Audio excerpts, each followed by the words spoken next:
Hello there, right here, and in today's video I'm going to be doing a guide on everything you need to know about 1.18. Even if you watched all my snapshot review videos, this will be a great refresher, as some parts of 1.18 have been worked on for over a year. The first thing you might notice when exploring new chunks is that the terrain looks different. This is due to three major changes. The first one is that they added 64 more blocks above your world that you can actually build in. They also added in 64 more blocks underneath the world that you can build in. The second being that the actual hilliness of the ground is no longer determined by the biome, but instead a second terrain stat, allowing for mountainous-like terrain in all types of biomes. The third reason why 1.18 looks different is because they added in new biomes, including frozen peaks as well as jagged peaks, groves biome, snowy slopes, meadows, and stony peaks. These three things give the update its original name, the Caves and Cliffs update. Let's take a look at each of these things more closely. With higher worlds, they now let mountains generate up to Y level 256, so now worlds are as high as 320 blocks, which is this high up. Because of this, they also move clouds upwards. With the new 64 blocks underneath the world means they now go down as low as -64. Everything underneath the Y level 0 is filled in with deep slate instead of stone, and there is caves down there as well. And if you update your old worlds to 1.18, you will also get all of this, and it will convert your bedrock into deep slate so you can mine down into the new caves. There's other blocks down here as well, including the tough block, gravel, and plenty of ores. Speaking of ores, they also redid how ores are distributed throughout the height of the world. This small example on the right is how it was in 1.17 and earlier, where the ores were pretty consistent throughout the Y level. 1.18 changes so that there's more strategy when choosing where you want to mine. Y level 16 is best for iron, 96 for coal, 48 for copper, -16 for gold, 0 for lapis, and -60 for redstone and diamonds. But if the diamonds are exposed to air, there's going to be less of them. This also applies to gold, coal, as well as lapis. And emeralds is unique where it actually gets better as you go upwards, and they only spawn in mountain biomes, including the new ones. For consistently good mining, it's best to go a little above Y level 0 so that you're not mining in the harder deep slate blocks, but the easier stone blocks. And from there you can find every single type of ore, including obtaining all the different types of deep slate variations in survival. But there's also these new large ore veins. The iron ones can be found below Y level 0 and can even contain blocks of raw ore. You'll be able to find the start of these ores by finding tough blocks besides the deep slate iron ore. There's also copper variations of these large veins, which include the blocks of raw copper, but are mixed in with granite, as well as only are found above Y level 0. There's also underground water levels down here, which produce these massive aquifers where they can have magma blocks underneath of them and even exposed diamonds. Aquifers that generate below Y level 0 can be solid lava. There's three new types of caves, not including the old cave carvers. The first one is the cheese caves. That are these really big ones that make these openings and these pillars. Great for exposing a lot of ore, but beware of the mobs. Next are spaghetti caves, which are long and thin, but can vary in size. They also look very similar to the old cave carvers. And last being the noodle caves, which can be so thin that the player can't even walk through them at some places. But the biggest change to the underground is the new caves,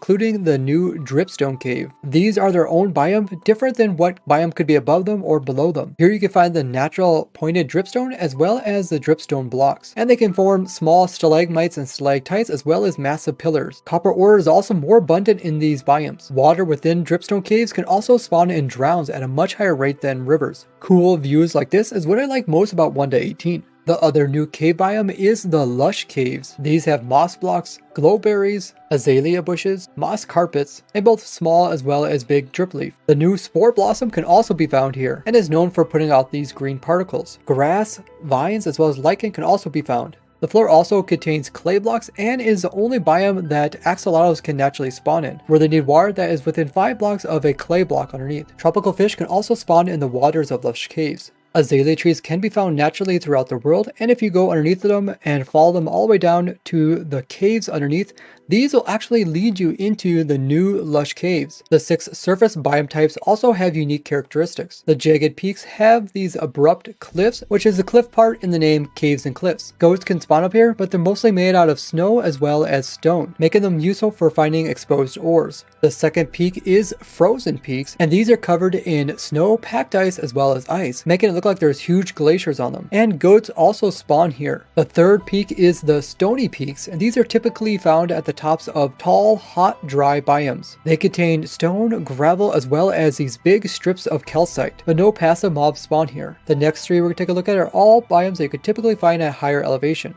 The first is meadow, and you can find all 6 of these different types of flowers on them. Any birch tree or oak tree that generates on top of a meadow will have a bee nest in it, and plains type of villages can generate on top of these, and only rabbits, sheep, and donkeys spawn here. Groves biomes have spruce trees as well as snow block floors, but they also can have the new powder snow, and you often find them underneath of a mountain on the slopes going down into a forest. You can find rabbits, wolves, fox, sheep, pigs, and even chickens and cows in these. Snowy slopes can be found near colder biomes, and they consist of snow as well as the powder snow. And you can find goats and rabbits here. Igloos can generate on top of these, and all 6 above ground biomes can have pillager outposts generate on them.